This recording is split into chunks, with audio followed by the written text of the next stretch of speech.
Hello students, कैसे हो आप सब। उम्मीद करता हूं आप सब अच्छे ही होंगे और ये भी उम्मीद करता हूं कि हमने अभी तक प्रोबेबिलिटी की 2 वीडियोस की हैं। सबसे पहले में हमने बेसिक की है और सेकंड में हमने एग्जांपल्स की हैं। और मेरे हिसाब से जिन बच्चों ने वीडियोस को अच्छे से देखा है उनको अभी तक कोई प्रॉब्लम नहीं होगी प्रोबेबिलिटी में, और आगे जाके भी मैं गारंटी लेता हूं आपको कोई भी प्रॉब्लम मैं नहीं आने दूंगा। तो बेसिकली लास्ट वीडियोस में हमने इस एक्सरसाइज की सभी एग्जांपल्स को डिस्कस किया था। बहुत अच्छी एग्जांपल्स थी। तो सभी में मैंने आपको बताया था जिस तरह से कि हमने कंडीशनल प्रोबेबिलिटी है ये, तो इसके हम जो फॉर्मूला को हम याद रखेंगे। कुछ टिप्स एंड ट्रिक्स को हमने फॉलो किया जो मैंने आपको बेसिक्स वाली वीडियो में बताई थी। ये कुछ फॉर्मूलाज थे और लास्ट में हमारी मैपिंग, जो इनकम्प्लीट मैपिंग है, जिसको हम आगे जाके कंप्लीट भी करेंगे जिस जिस तरह से हम टॉपिक्स को कंप्लीट करते जाएंगे। तो अगर आपने भी इन सबको वीडियोस को अच्छे से देखा है और इस मैपिंग को फॉलो किया है तो आपको आज की वीडियो में भी कोई भी प्रॉब्लम नहीं आने वाली। और जो बच्चे डायरेक्टली इस वीडियो पे आए हैं मैं उनको यही सजेस्ट करूंगा कि प्लीज़ पहले ये वीडियोस बेसिक और एग्जांपल्स देख के आओ। इन सभी वीडियोस का लिंक आपको नीचे डिस्क्रिप्शन बॉक्स में मिल जाएगा। तो एक अच्छे मन से, एक पॉजिटिव मन से आज की वीडियो को शुरू करते हैं। तो आज की वीडियो के हमारे फर्स्ट क्वेश्चन की बात करते हैं। बहुत ही इजी क्वेश्चन है। Given that E and F are event such that P E की प्रोबेबिलिटी 0.6 है, पी एफ की प्रोबेबिलिटी 0.3 है, पीई इंटरसेक्शन एफ की प्रोबेबिलिटी 0.2 है। तो ई बाय एफ और एफ बाय ई की प्रोबेबिलिटी हमें फाइंड करनी है। बहुत इजी क्वेश्चन है। सबसे पहले इनकी प्रोबेबिलिटीज को जो है वो लिख लेते हैं। प्रोबेबिलिटी ऑफ ई 0.6 है, प्रोबेबिलिटी ऑफ एफ 0.3 है and probability of E intersection F जो है वो भी हमें गिवन है 0.2। तो नाउ हम जस्ट बेसिक सा कंडीशनल प्रोबेबिलिटी का डायरेक्टली फॉर्मूला जो है वो यूज़ करेंगे। अब आपको पता है ये फॉर्मूला होता है E intersection F bye probability of F. तो पी ई बाय एफ, अब इसकी प्रोबेबिलिटी आपको पता है 0.2 है, एफ की 0.3 है। तो अगर आप इसको सॉल्व करने जाओगे तो आपको पता है इनका जो पॉइंट है उसको मैं लिख देता हूँ 2/10 होल डिवाइड बाय 3/10। तो ये आपस में कट हो जाएगा। तो मेरे पास कितना बचेगा 2/3। तो probability of E by F कितनी आ गई 2/3। ठीक है। अब सेम वे से also probability of F by E, ये मैंने आपको बेसिक्स वाली वीडियो में बता दिया था। कोई भी कुछ भी आ सकता है, बट हमें बस यही याद रखना है कि जो नीचे है उसकी प्रोबेबिलिटी नीचे, ऊपर तो कॉमन पोर्शन का मतलब उनकी इंटरसेक्शन। तो एफ बाय ई कितना है ये 0.2 और ई की कितनी है 0.6। तो सेम वैसे ही इसको लिखेंगे 2/10 6/10।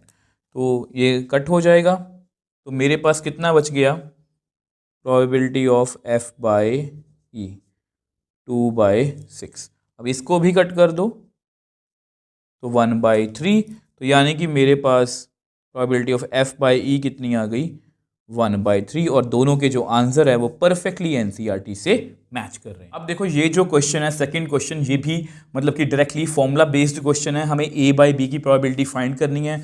दोनों प्रोबेबिलिटीज हमें गिवन है। तो अगर मैं प्रोबेबिलिटीज आपको लिख के दिखाऊं 0.5 and probability of A intersection B कितनी है 0.32। तो बेसिकली एनसीईआरटी को मैं अच्छी बुक इसलिए बोलता हूँ क्योंकि इसमें ना हर चीज़ को वो बेसिक से आपको सिखाते हैं। आपको ये फॉर्मूला सिखा दिया, अब वो फॉर्मूला आपको याद हो जाए अच्छे से, आप उसको भूलो मत। इसलिए इस तरह के क्वेश्चंस जो हैं वो आपको प्रैक्टिस करवा रहे हैं। तो 0.32/0.5। तो अगर इसके मैं डेसिमल हटाऊं तो 32 बाय यहाँ पर 100 आएगा, यहाँ पर 5/10। तो which implies probability of A by B 32/100, ये 10 ऊपर चला गया 5 नीचे। तो इस ज़ीरो को यहाँ पर कट कर दो। ठीक है। और क्या कट होगा, यहाँ पर 16, यहाँ पर 5।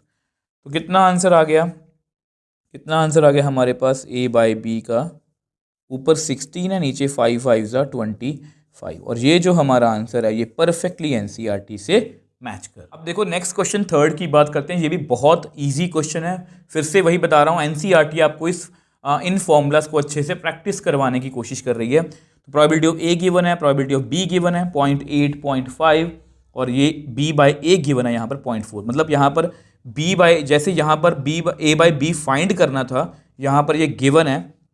इसके बेसिकली 3 डिफरेंट पार्ट्स हैं, सभी को बारी बारी से डिस्कस करेंगे। तो सबसे पहले प्रोबेबिलिटीज को लिख लेते हैं। 0.8, probability of b 0.5, probability of b by a 0.4।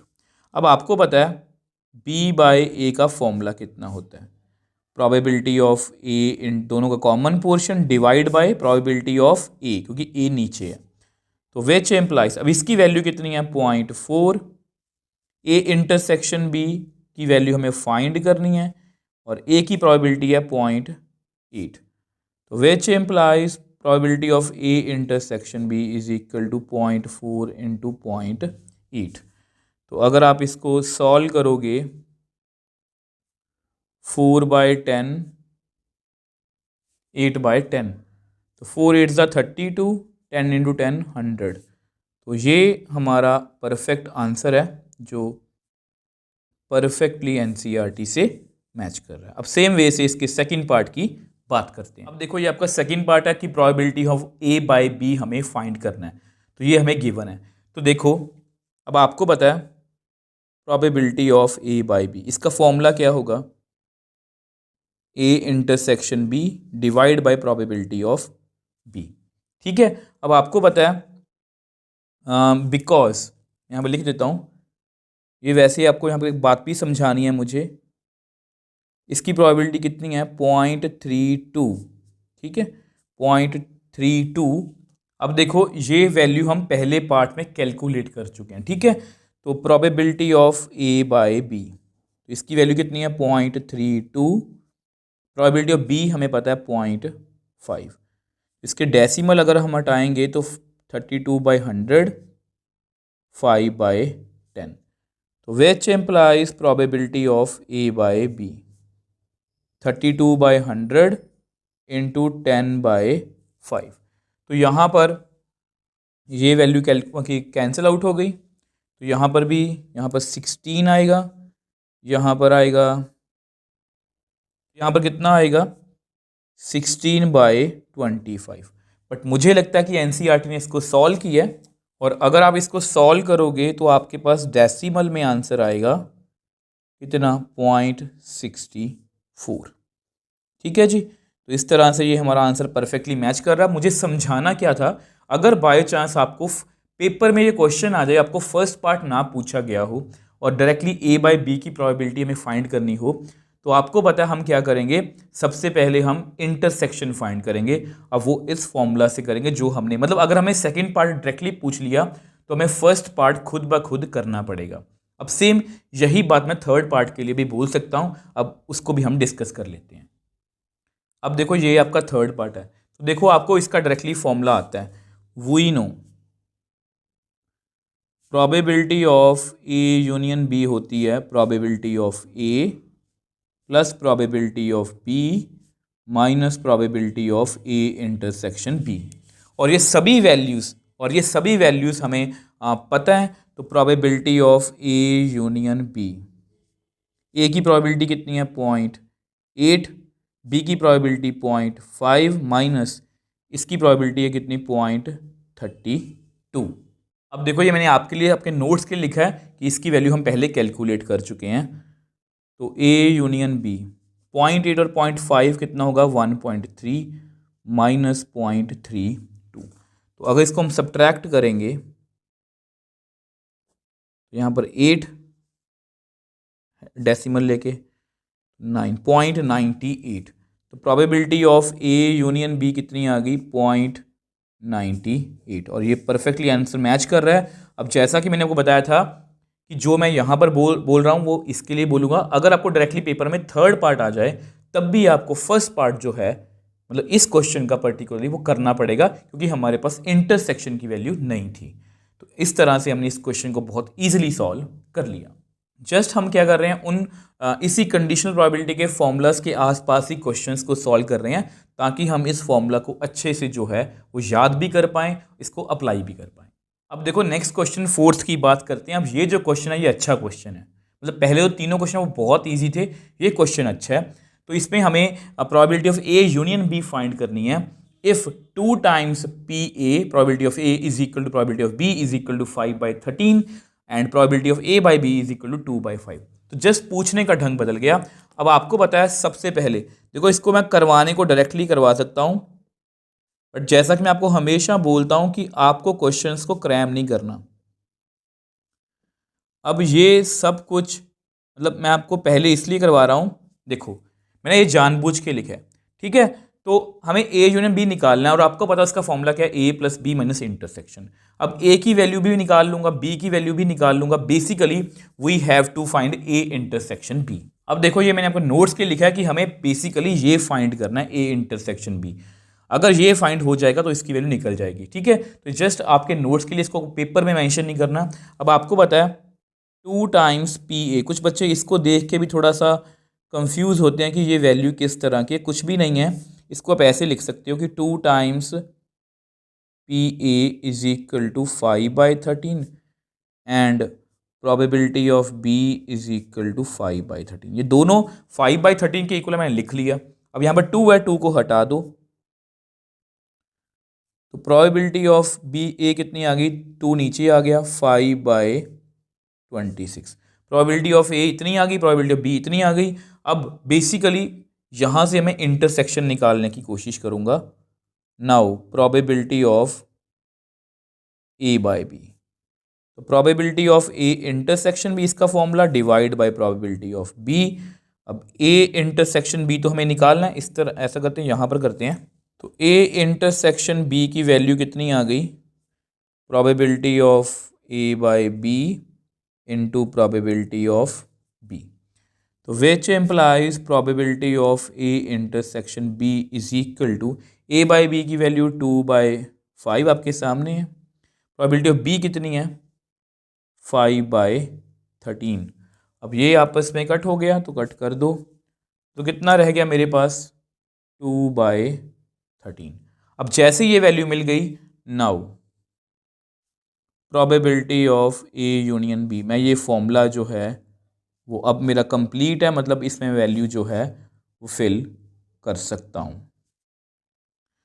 तो A union B, probability of A कितनी है 5/26 प्लस बी कितनी है 5/13, 2/13। तो इसको जिस तरह से मर्जी सॉल्व कर लो, आपको जैसा ठीक लगे। अब मैं यहाँ पर दोनों ये सेम सेम है तो यहाँ पर लिखने लगा हूँ 3/13। तो ऐसा करो, आप एलसीएम ले लो या क्रॉस मल्टीप्लाई। क्रॉस मल्टीप्लाई थोड़ा सा टफ हो जाएगा, इसका एलसीएम 26 आएगा, यहाँ पर आएगा 5, 13 2 ज़ा 2 3 ज़ा 6, 11/26। तो हमारी इसकी प्रोबेबिलिटी कितनी आ गई 11/26। और ये जो हमारा आंसर है ये परफेक्टली एनसीईआरटी से मैच कर रहा है। देखो स्टूडेंट्स, ये क्वेश्चन अच्छा था, इसमें जस्ट ये बताने का ढंग है कि इस प्रोबेबिलिटी को इस तरह से भी लिखा जा सकता है, तो वहाँ से मैंने निकाल लिया। सबसे पहले मैंने ये वाला फॉर्मूला लिखा कि जिसकी वैल्यू हमें फाइंड करनी है उसको लिखा, ए प्लस बी माइनस इंटरसेक्शन। अब इंटरसेक्शन निकालने के लिए मैंने इस फॉर्मूले का यूज़ किया और उसको फिल किया और अल्टीमेटली हमारे पास हमारा जो आंसर है वो आ गया। सो नेक्स्ट क्वेश्चन फिफ्थ की बात करते हैं। अब ये भी बहुत ईजी क्वेश्चन है। प्रोबेबिलिटी ऑफ ए दिया गया है 6/11, बी दिया गया 5/11, ए यूनियन बी दिया गया 7/11। तो हमें कुछ प्रोबेबिलिटीज फाइंड करनी है, इसके बेसिकली 3 डिफरेंट पार्ट्स हैं। तो ये पहला पार्ट है, probability of A intersection B find करना है। तो सबसे पहले इनकी प्रोबेबिलिटीज जो है वो लिख लेते हैं। तो ये हमारी प्रोबेबिलिटीज हैं। अब आपको पता है वी नो कि probability of A union B का फॉर्मूला कितना होता है, probability of A, probability of B, probability of A intersection B. तो इनकी वैल्यूज़ को फिल करते हैं। 7/11, 6/11 प्लस 5/11, इसकी वैल्यू हमें जो है वो फाइंड करनी है। तो इसको पहले सॉल्व कर लो, ये बन जाएगा 6 + 5/11 minus probability of A intersection B. तो बेसिकली इसको इधर ले आओ, probability of A intersection B इधर आ गया, ये कितना बन गया 11/11 माइनस 7/11। ठीक है, इसको मैं उधर ले गया, इसको मैं इधर ले आया, ये कितना बन गया 11 minus 7/11। Which implies probability of A intersection B कितनी आ गई 4/11। तो बहुत ईजिली सॉल्व कर लिया। अब इसके नेक्स्ट पार्ट की बात करते हैं। अब देखो ये इसका नेक्स्ट पार्ट है, तो आपको पता है कि इसका फॉर्मूला क्या होता है। अब यहाँ पर भी वही बात है थर्ड क्वेश्चन के जैसी कि अगर बाय चांस, देखो ये फॉर्मूला है, अगर बाय चांस ये इंटरसेक्शन बी ना पूछा गया हो, डायरेक्टली आपको ये डाटा देकर ये पूछ लें, तब भी हमें फर्स्ट पार्ट मतलब कि करना ही पड़ेगा। तो ए इंटरसेक्शन बी की वैल्यू है 4/11, प्रोबेबिलिटी ऑफ बी कितनी है 5/11।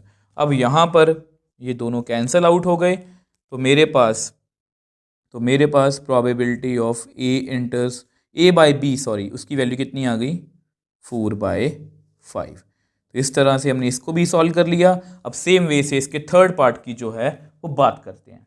तो अब देखो ये आपका थर्ड पार्ट, तो बेसिकली ये लास्ट क्वेश्चन है, मतलब इसके बाद ना अच्छे क्वेश्चंस जो हैं मतलब जिनमें हमें थोड़ा सा सोचना पड़ेगा, लॉजिक लगाना पड़ेगा, वो आएंगे, वो थोड़ा इंटरेस्टिंग ज़्यादा होते हैं। ये फॉर्मूला बेस्ड क्वेश्चन है। तो नीचे ए है तो प्रोबेबिलिटी ऑफ ए।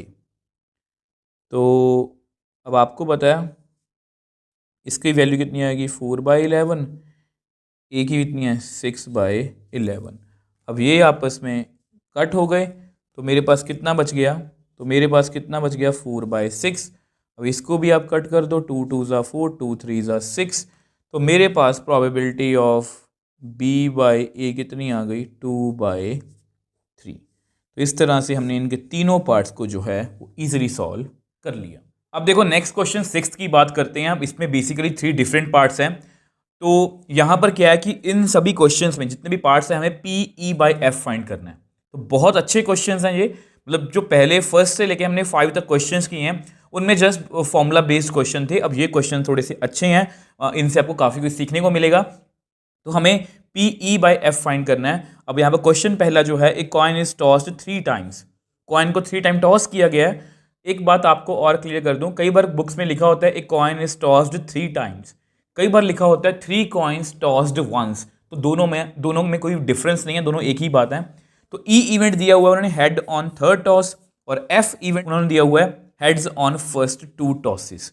ठीक है, तो हमें ई बाई एफ फाइंड करना है। तो सबसे पहले देखो जो भी क्वेश्चन, अब हमें पता है ये डायरेक्टली हमें पता है, इसमें हमें मैपिंग मतलब ज़्यादा कुछ देखने की जरूरत नहीं है। यहाँ पर हमें सीधा बताया गया कि ई बाई एफ फाइंड करना है, मतलब कंडीशनल प्रोबेबिलिटी क्वेश्चन है। तो हम वही अपने 4 स्टेप्स फॉलो करेंगे। सबसे पहले इसकी हम जो है सैंपल स्पेस लिखेंगे। कुछ बच्चों को इसकी सैंपल स्पेस लिखने में भी दिक्कत आती है। अब इसके लिए मैंने एक शॉर्ट वीडियो बनाई थी, इस वीडियो का लिंक आपको इस वीडियो की डिस्क्रिप्शन बॉक्स में मिल जाएगा। आप वहाँ पर जाके सीख सकते हो कि किस तरह से हम किसी भी कॉइन की जो है जितनी बार मर्जी टॉस करें उसकी हम सैंपल स्पेस लिख सकते हैं।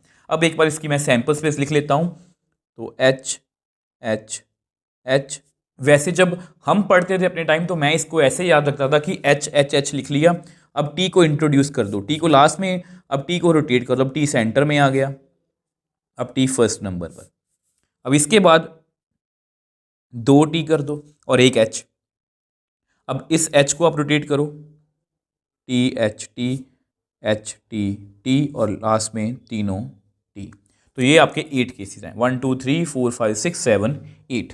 अब आपको पता है ई का मतलब क्या है, head on third toss. Third toss पे जितने भी हेड हैं वो हम लिखेंगे, उससे पहले जो भी है मुझे उससे कोई लेना देना नहीं है। मैं आपको हमेशा बोलता हूँ टू दी पॉइंट बात करेंगे, ज़्यादा कुछ अपने से ही कि अपनी तरफ से कुछ सोचना ज़्यादा नहीं है कि थर्ड पे ही टॉस हेड होना चाहिए, फर्स्ट या सेकंड पर हेड नहीं होना चाहिए, ऐसा कुछ नहीं लिखा। उन्होंने बोला कि हेड ऑन थर्ड टॉस, तो यहाँ पर भी है थर्ड पर हेड, यहाँ पर भी है, यहाँ पर भी है, यहाँ पर भी है, यहाँ पर नहीं है, यहाँ पर नहीं है, यहाँ पर नहीं है।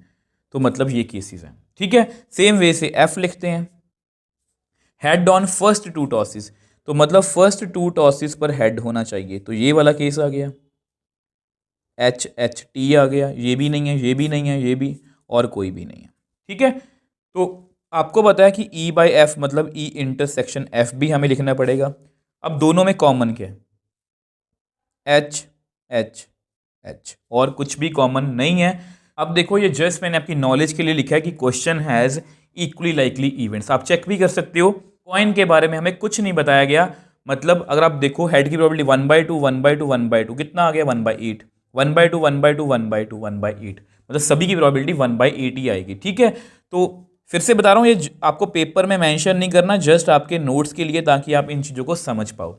अब ई इंटरसेक्शन एफ के फेवर में 1 एलिमेंट है, टोटल 8 एलिमेंट्स हैं।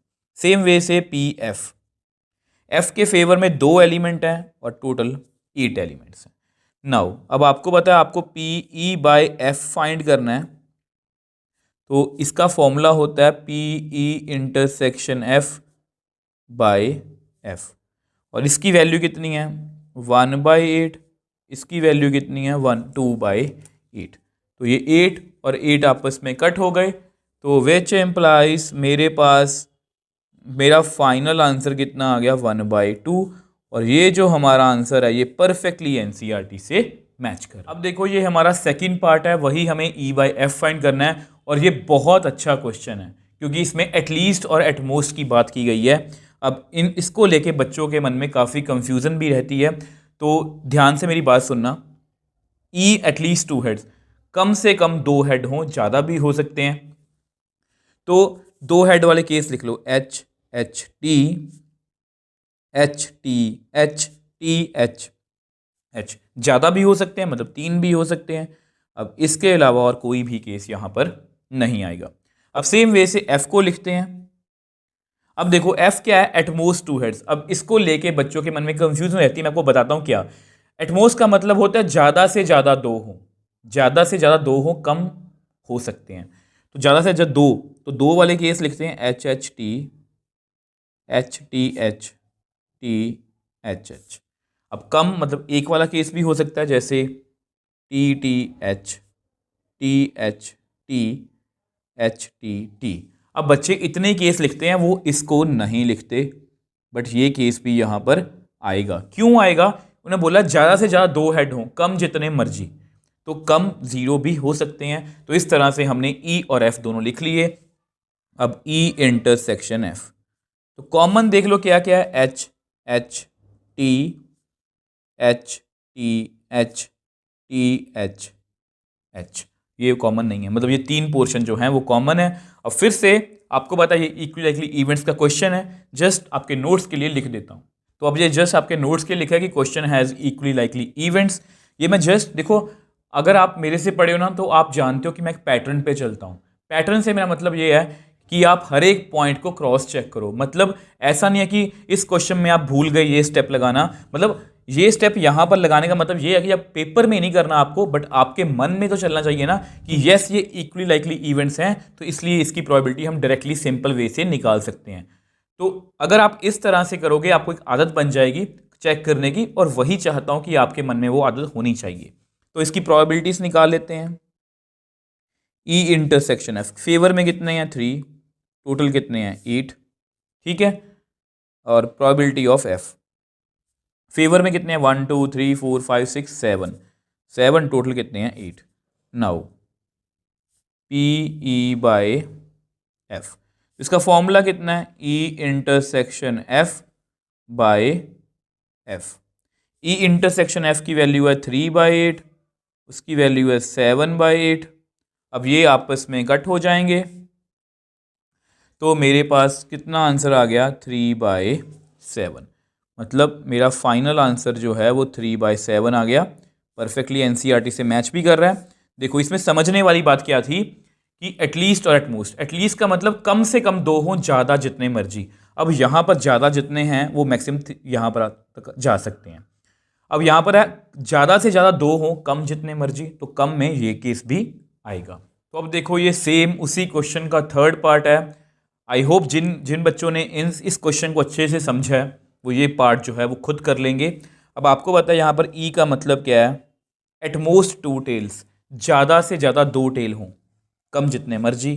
तो 2 वाला केस ले लो, T T H T H T. अब सेम वे से एक टी वाला, ठीक है, H H T H T H T H H, और उसके बाद लास्ट में एच एच एच वाला, ठीक है, क्योंकि टेल जो है वो 0 भी हो सकते हैं। अब इसके बाद एफ, अब एफ कितना है, एटलीस्ट वन टेल, कम से कम एक टेल हो, ज़्यादा जितने मर्जी।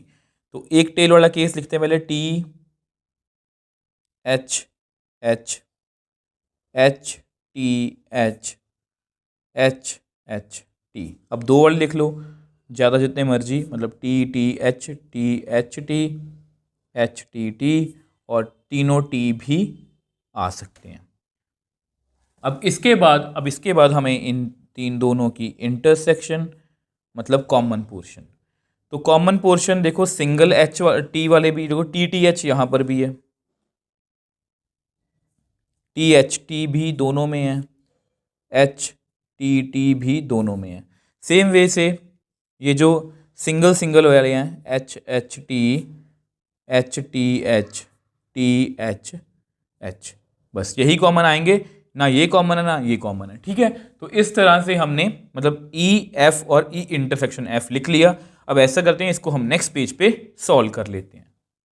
अब देखो हम यहाँ पर थे, तो प्रोबेबिलिटीज फाइंड करनी है, probability of E intersection F. तो फेवर में कितने हैं, 1 2 3 4 5 6, तो 6/8। और प्रोबेबिलिटी ऑफ एफ भी देख लेते हैं, उसके फेवर में कितने हैं, 1 2 3 4 5 6 7, तो 7/8। तो अब आपको पता है इसका फॉर्मूला क्या है, E by F, probability of E intersection F divide by probability of F.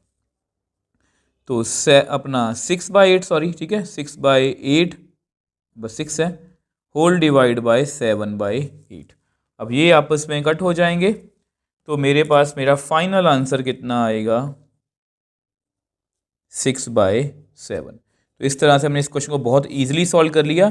Just आपने अपना पैटर्न नहीं छोड़ना, सब कुछ मतलब कि चाहे क्वेश्चन इजी हो चाहे टफ हो, हम इन्हीं स्टेप्स को फॉलो करेंगे, और एटलीस्ट एट मोस्ट का आपने बहुत ध्यान रखना है, ऐसे question exam point of view से ज़्यादा इंपॉर्टेंट है। अब देखो नेक्स्ट क्वेश्चन 7th की बात करते हैं। अब ये बहुत ईजी है, अब इसके भी बेसिकली 2 पार्ट्स हैं, तो सभी को बारी बारी से डिस्कस करेंगे। If 2 coins are tossed once, जो मैंने बात आपको पहले क्वेश्चन में बताई थी, 1 कॉइन इज टॉस्ड 2 टाइम्स या 2 कॉइन्स टॉस्ड वंस, एक ही बात है।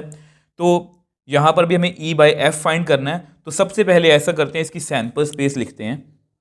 तो सैंपल स्पेस इसकी बहुत ईजी है, जहाँ तो दोनों बार एच एच आएगा, एच टी एच और टी आ सकता है। अब अपने इवेंट्स की बात करते हैं। अब उन्होंने ये बोला कि tail appears on 1 coin, tail एक ही कॉइन पे आना चाहिए, तो एच टी एच। अब एफ की बात करते हैं, 1 कॉइन शोज हेड, एक ही कॉइन पर जो है वो हेड आना चाहिए, तो वही सेम एच टी एच। तो अगर इसकी मैं इंटरसेक्शन की बात करूं, तो इंटरसेक्शन भी सेम ही आएगी, एच टी एच। अब फिर से question has equally likely events, question easy हो टफ हो, हम हमेशा अपने मन में ये बात रखेंगे। तो इनकी प्रोबेबिलिटी निकाल लेते हैं, ई इंटरसेक्शन एफ, इसके फेवर में 2 है, टोटल केस 4 है। प्रोबेबिलिटी ऑफ एफ, इसके फेवर में भी 2 है और टोटल 4 है। आपको पता है हमें P E by F find करना है, तो P E intersection F divide by F, 2/4 whole divide by 2/4। तो probability of E by F 2/4, 4 ऊपर चला गया, 2 नीचे, ये आपस में कट हो जाएंगे, तो मेरे पास मेरा फाइनल आंसर आ जाएगा 1। तो इस तरह से हमने इस क्वेश्चन को बहुत ईजिली सॉल्व कर लिया। अब सेम वे से इसका सेकंड पार्ट जो है उसको भी डिस्कस कर ले। तो इसी क्वेश्चन का सेकंड पार्ट है, ई और एफ 2 इवेंट्स हैं, नो टेल अपीयर्स, एफ मतलब नो हेड अपीयर्स। तो ये सैंपल स्पेस है। अब आपको पता है ई नो टेल अपीयर्स, टेल आना ही नहीं चाहिए, तो मतलब ये एक ही केस होगा एच का। एफ नो हेड अपीयर्स, मतलब हेड आना ही नहीं चाहिए, मतलब एक ही केस होगा टी। तो ई इंटरसेक्शन एफ, दोनों में कॉमन कुछ है, कुछ कॉमन ही नहीं है, मतलब फाई। तो अगर ये फाई है, इसकी प्रोबेबिलिटी 0 आएगी, वैसे इसका आंसर 0 आएगा, जस्ट फॉर्मेलिटी कर लेते हैं।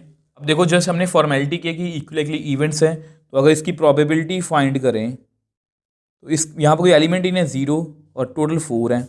प्रोबेबिलिटी ऑफ एफ देख लो, एफ के फेवर में 1 है, टोटल 4 है, तो हमें ई बाय एफ जो है वो फाइंड करना है।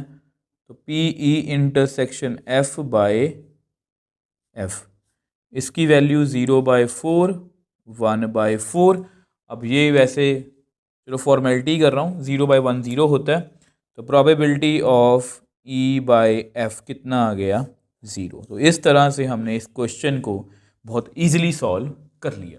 सो नेक्स्ट क्वेश्चन 8th की बात करते हैं। ए डाई इज थ्रोन 3 टाइम्स, ई का मतलब है 4 appears on third toss, F का मतलब है 6 and 5 appears respectively on first 2 tosses, determine P E by F.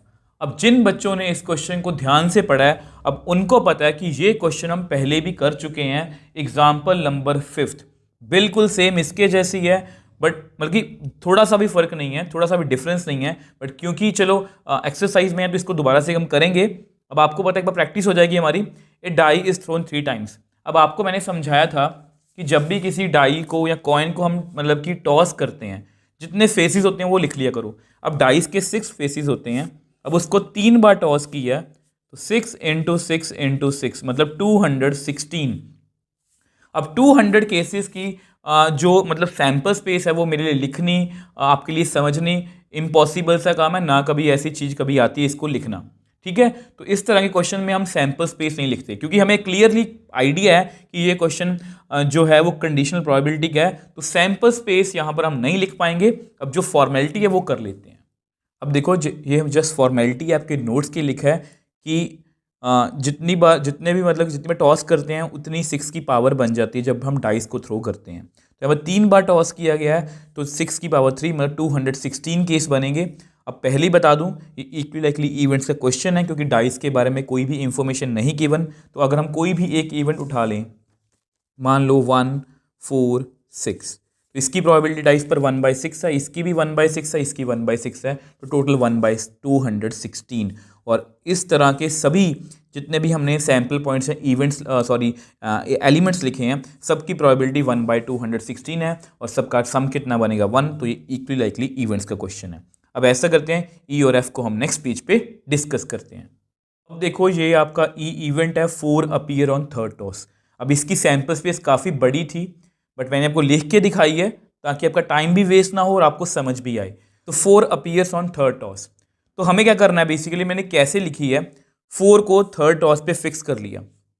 अब 1 से स्टार्ट हो गए, अब बीच को रोटेट करो, 1 2 3 4 5 6, 2 और 4 फिक्स हो गए, 1 2 3 4 5 6, 3 और 4 फिक्स हो गए, बीच वाले रोटेट कर दिए, 4 और 4 फिक्स हो गए, बीच वाले रोटेट कर दिए, 5 और 4 फिक्स हो गए, बीच वाले रोटेट कर दिए, 6 और 4 फिक्स हो गए, बीच वाले रोटेट कर दिए। तो इस तरह से ये 36 के अराउंड कुछ केस बनते हैं।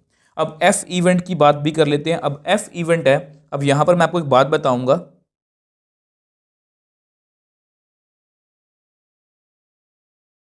तो अब देखो ये आपका एफ इवेंट है, 6 and 5 appear respectively on first 2 tosses.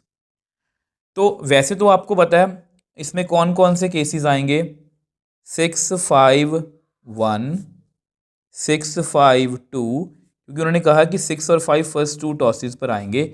अब इस बात में भी एक फ़र्क है, मैं आपको क्या बताना चाह रहा हूँ, मैं आपको हमेशा बोलता हूँ कि मुझे सिर्फ आपको ये नहीं है कि एनसीईआरटी का सोल्यूशन दिया और बस, आप इस जैसे किसी भी क्वेश्चन को सॉल्व कर पाओ, यही मेरा मेन मोटिव है। अब अगर यहाँ पर इस क्वेश्चन में सिर्फ ये बात ना लिखी रहती, 6 and 5 appears on first 2 tosses, तो इसका क्या मतलब है, 6 और 5 फर्स्ट 2 टॉसेस में आएंगे। तो ध्यान से देखो, तो अगर ये केस आ सकता है तो ये केस भी आ सकता है, 6 और 5 फर्स्ट 2 टॉसेस पर ही हैं। बट यहाँ पर क्योंकि रिस्पेक्टिवली लिखा था कि 6 पहले आएगा, 5 अपीयर्स ऑन फर्स्ट 2 टॉसेस, मतलब ये सीक्वेंस में है, 6 पहले या 5 बाद में, या रिस्पेक्टिवली ऑन फर्स्ट 2 टॉसेस। तो इसलिए हमने सिर्फ इसको डिस्कस किया है। अगर ये रिस्पेक्टिवली वर्ड ना लिखा रहता तो यहाँ पर 5 6 5 6 2 5 6 3 5 6 4 5 6 5 5 6 6 ये केस सभी हम डिस्कस करते हैं, जहाँ पर टोटल 12 केस होते। तो इन्हीं छोटी छोटी बातों का आप ध्यान रखोगे, तभी बोलता हूँ कि वीडियो को ध्यान से देखा करो। अब जस्ट हमें कॉमन पोर्शन देखना है, तो अगर देखें तो 6 5 1 कॉमन नहीं है, 6 5 2 नहीं है इसमें, 653 नहीं है, 654 यहाँ पर है, 654, 655 नहीं है, 656 नहीं, मतलब एक ही कॉमन है। तो अगर इसकी मैं प्रोबेबिलिटी निकालूँ, इसकी प्रोबेबिलिटी कितनी है 1, और बाकी इसके फेवर में 1 है क्योंकि इक्वली इवेंट्स हैं, और टोटल केस है 216। सेम वे से अगर आप प्रोबेबिलिटी ऑफ एफ निकालो तो उसके फेवर में 1 2 3 4 5 6 केसेस और टोटल है 216। तो अब मुझे क्या निकालना है, अब मुझे निकालना है पी ई बाई एफ। तो इसका formula P E intersection F by probability of F. इसकी वैल्यू है 1/216, 6/216।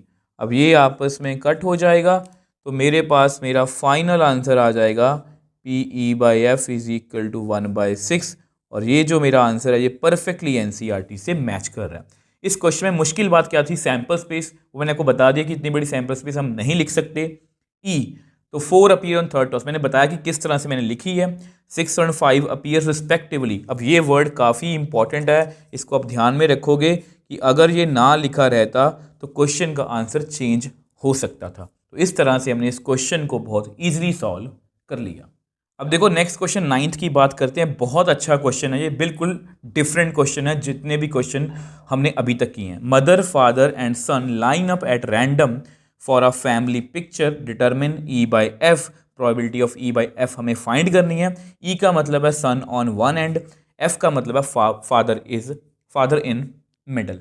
तो हमें पता है कि कंडीशनल प्रोबेबिलिटी का क्वेश्चन है, मतलब यहाँ पर उन्होंने साफ साफ मेंशन किया है कि यही फाइंड करना है। तो अगर ये फाइंड करना है, आपको पता है कंडीशनल प्रोबेबिलिटी क्वेश्चन है, तो हमारी मैपिंग कहती है सबसे पहले सैंपल स्पेस। तो इसकी सैंपल स्पेस लिखना, देखो कॉइन की सैंपल स्पेस हमें ऑलमोस्ट बहुत से क्वेश्चंस में की होती है, डाइस की सैंपल स्पेस भी हमने बहुत से क्वेश्चंस में की होती है, बट इस तरह के क्वेश्चन में पता लगता है कि आप कितना इमेजिन कर सकते हो। तो सबसे पहले जो फॉर्मेलिटी है वो कर लेते हैं। तो अब देखो एम का मतलब मदर, एफ का मतलब फादर, ठीक है, तो और एस का मतलब सन। तो अब हमें मतलब कि इनकी सैंपल स्पेस लिखनी, कैसे लिखेंगे। अब इसका लिखने का तरीका है, देखो मदर फादर सन एक लाइन में खड़े हैं फैमिली पिक्चर के लिए, अब वो किसी भी पैटर्न में खड़े हो सकते हैं। तो सबसे पहले ऐसा करो, फादर से शुरू करते हैं, हम एफ को पकड़ लेते हैं। अब एम और एस को मैं इसको कलर भी चेंज कर देता हूँ। अब यहाँ पर एफ फिक्स है, तो आप मदर और सन इस तरह से खड़े हो सकते हैं। अब फादर फिर से फिक्स है अपनी जगह पर। अब ये भी हो सकता है कि सन बीच में आ जाए, मदर जो है वो साइड में चली जाए। ये जस्ट मैंने आपको करके दिखाया है इस तरह से, ठीक है, ताकि आप इसको फील कर पाओ। अब ऐसा करते हैं, मदर को पकड़ लेते हैं, मदर को कर दो आप फिक्स। अगर हमने मदर को फिक्स कर दिया तो ध्यान से देखो अब क्या हो सकता है कि यहाँ पर फादर आ सकता है और सन, या ये भी हो सकता है, ये भी हो सकता है कि मदर पहले से फिक्स है, ठीक है, तो सन बीच में आ जाए, फादर साइड में चला जाए। अब आगे चलते हैं। अब फादर को फिक्स कर लिया, मदर को फिक्स कर लिया, अब सन को फिक्स कर लो। अब ये हो सकता है कि फादर पहले आ जाए, मदर बाद में आए, और ये भी हो सकता है, सन तो फिक्स ही है, कि मदर बीच में आ जाए और फादर साइड में चला जाए। अब आप मेरे को बताओ, मैंने सभी को फिक्स करके पोजीशंस चेंज कर दी, इसके अलावा और कोई भी केस यहाँ पर नहीं बनेगा। फादर फिक्स किया, रोटेट कर दिया बाकियों को, मदर फिक्स की, बाकियों को रोटेट कर दिया, सन फिक्स किया, बाकियों को रोटेट कर दिया। अब इस क्वेश्चन का मुश्किल पार्ट खत्म हो चुका है। अब ई का मतलब है सन ऑन वन एंड। सन किसी भी एक एंड पर खड़ा हो, चाहे इस एंड पर चाहे इस एंड समझते हो ना, साइड में। तो यहां पर एफ एम एस, सन साइड पे खड़ा है, ये नहीं है बीच में है, यहां पर साइड में है, एम एफ एस यहां पर बीच में है, यहां पर साइड में खड़ा है, यहां पर भी साइड में खड़ा है। तो ये केसेस हमने लिख लिए। अब एफ का मतलब है फादर इन मिडल। यहाँ पर फादर, मदर मिडल में है, यहाँ पर सन मिडल में है, फादर मिडल में है, एम एफ एस। सन मिडल में है, फादर मिडल में है, एस एफ एम। यहाँ पर मदर मिडल में है, तो इसके भी लिख लिए। अब इंटरसेक्शन कॉमन पोर्शन को देख लेते हैं। कॉमन पोर्शन क्या आएगा, एम एफ एस और एस एफ एम दोनों ही आ जाएंगे। अब देखो सैंपल स्पेस के बाद मैं आपको बताना भूल गया, वैसे आपको याद रखना चाहिए, ठीक है। यहाँ पर मैं लिख देता हूँ कि question has equally likely events. मैं यहाँ पर लिख देता हूँ, अब आपके मन में डाउट होगा सर क्वेश्चन में इक्वली इवेंट्स कैसे हुए। देखो ये 6 अरेंजमेंट आपके सामने 1 2 3 4 5 6। अब मुझे कोई भी एक अरेंजमेंट सेलेक्ट करना है, मैं ये भी कर सकता हूँ, मैं ये भी कर सकता हूँ, मैं ये भी कर सकता हूँ। मतलब अगर ये सारे अरेंजमेंट्स हैं उनके, तो इसको सिलेक्ट करने की प्रोबेबिलिटी मेरी 1/6 है। 1/6 1/6 1/6 1/6 1/6, सभी का सम कितना आएगा 1। तो इस तरह से ये इक्वली इवेंट्स हैं, मतलब ये बहुत सिंपल तरीके से हमारे हो जाएंगे। तो probability of E intersection F, इसके फेवर में 2 हैं, टोटल केस कितने हैं 6। सेम वे से प्रोबेबिलिटी ऑफ आप एफ निकाल लो। अब एफ की फेवर में भी 2 हैं, टोटल कितने हैं 6।